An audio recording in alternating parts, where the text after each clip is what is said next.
My name is Roberto Mencarelli. I am currently representing RAM, which is the in-house company of the Italian Ministry of Transport and Infrastructures, who is, among many other things, in charge of the Motorways of the Sea program. Before starting the presentation and looking a little bit more in detail in what we actually have done, I'd like to briefly thank the Friuli Venezia Giulia region and Massimiliano as well for the proper management of the project. It wasn't easy because we only had seven months, so it was constantly, in a rush. But in the end, the partnership really held up, and I think we did a good job.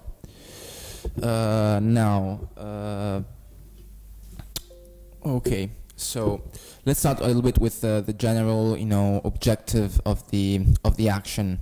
Now, what we intended to do with the overall project is we wanted to develop a feasibility study for the implementation of the Motorways of the Sea corridors and,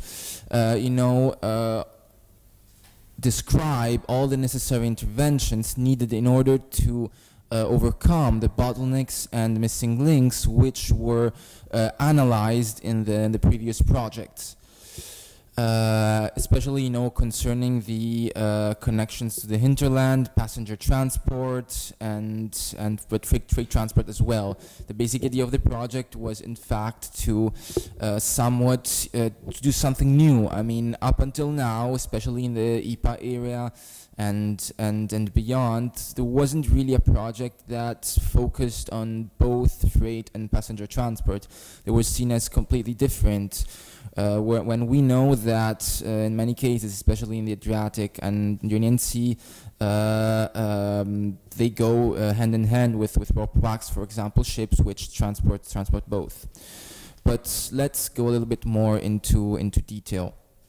Now, first of all, what we wanted to do is review the outputs of the different projects, because of course we're talking about projects which ended 2, 3, 4 years ago, and so what was important, especially at least for the Adriatic Moss project, was to actually update all the results that were produced among those projects, considering the forecasts that were produced, and we saw that we more or less actually got pretty much close to what we had predicted. Then what we wanted to do is we wanted to take the inputs for all the three projects, which are Adriatic Moss, Easyway, and Adrimob, and we wanted to make a summary of all the bottlenecks and missing links which were found out in those and listed in those projects. Once this database of missing links and bottlenecks would be complete, the idea was to propose a set of solutions in order to overcome said bottlenecks and missing links through an actual serious feasibility studies of the required interventions. Now let's take a little bit a small brief look at the situation and the difference between container traffic and railroad traffic, and passenger traffic as well. So as we can see from the data produced, we have a more speeded growth for container traffic, whereas railroad traffic is a little bit more fractioned on many different aspects. So this was one of the starting points for our analysis. Now let's take a look, on the other hand, at the geographic area that the studies takes into consideration. So as you can see from the various ports, we analyzed from Venice to Catania to Patras. So the whole Adriatic area is definitely covered, and we try to cover most of the Ionian area as well. Now, among the infrastructural bottlenecks that we found, clearly the ones that weighted the most, the ones that are the most difficult to overcome would be those three kinds that are listed here below in the slides. The infrastructural bottlenecks, so I mean, and of course, in this case, we have three subcategories, which would be maritime, road, and rail. So from the road, we have a general absence of direct access between ports and highways, which, by the way, it's as well the connections of ports to the hinterland is another topic of the Usari second pillar, but I will be back on that in a second moment. Then we have rail. There is a general absence of railway infrastructure and super infrastructure, and the general arrangement of port area is not adequate. I mean, there usually isn't enough space to carry on the proposed operations, and in many cases the entries, especially on the road parts from ports, go directly through city highways where local traffic is more than enough to make it really hard for everyone to go to drive, and creates a lot of traffic. Then we have general organizational bottlenecks, which where we have a general a general lack of optimization of port operations, and there's a third part on the environment, on the additional service, such as environmental pollution and waste reception facilities, where of course each and every single port more or less does things by itself. Now, those are the most corridors that were selected. As you can see, there are different clusters. We thought about dividing the general area I showed you before of the Adriatic and Ionian Sea in different clusters, and for each of those clusters we created a potential MOS corridor, which foreseeing the estimated potential demand in terms of tracks, but also with a look at the type of service. Even though apart from Padras Dures, there isn't really any ropax, and it's mostly only freight transport. But we still have this passenger component that we take into consideration in the studies. Now I'm going to present a few criticalities found in the corridors. If some corridors are missing, like the second one or the fifth one, and so on, it's because there weren't we didn't really find any extremely needed and urgent interventions as we did in the other corridors.